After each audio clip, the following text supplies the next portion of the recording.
कर्म आणि एक अकर्म, या दोन पदांचा अर्थ एकदा आपल्या लक्षात आला पाहिजे.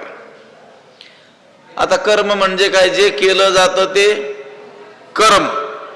देह इंद्रियांकडून घडणारा जो व्यापार आहे त्याला काय म्हणायचं? कर्म. क्रियते इति कर्म.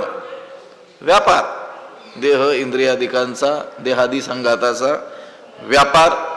आता या व्यापारामध्ये इंद्रियांचे स्वाभाविक कर्म येतात. शास्त्रीय कर्म म्हणजे विहित निषिद्ध सर्व कर्म या कर्मामध्ये काय होतात? अंतर्भूत होतात. आणि आता अकर्म म्हणजे कर्मशून्यता, तुष्णी भाव, सर्व कर्म संन्यास म्हणा, काहीही न करणं, याला काय म्हणायचं? अकर्म. कर्म म्हणजे काही करणं आणि अकर्म म्हणजे काही न करणं.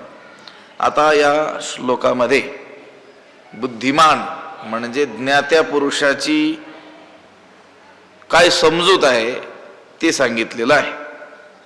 भगवंत म्हणतात की नाही, परिते असो ऐके चिन्ह प्राप्ताचे गा. हा मागचा जो श्लोक आहे 17वा, कर्मणो ह्यपि बोद्धव्यम बोद्धव्यंच विकर्मणः अकर्मणश्च बोद्धव्यम गहना कर्मणो गतिही. म्हणजे कर्माचं तत्व जाणावं, विकर्म कशाला म्हणतात तेही जाणावं, अकर्म त्याचंही तत्व जाणावं.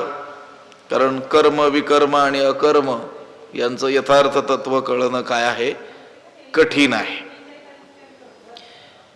पण भगवंताने सांगता सांगता सांगितलं, एरवी जग हे कर्माधीन.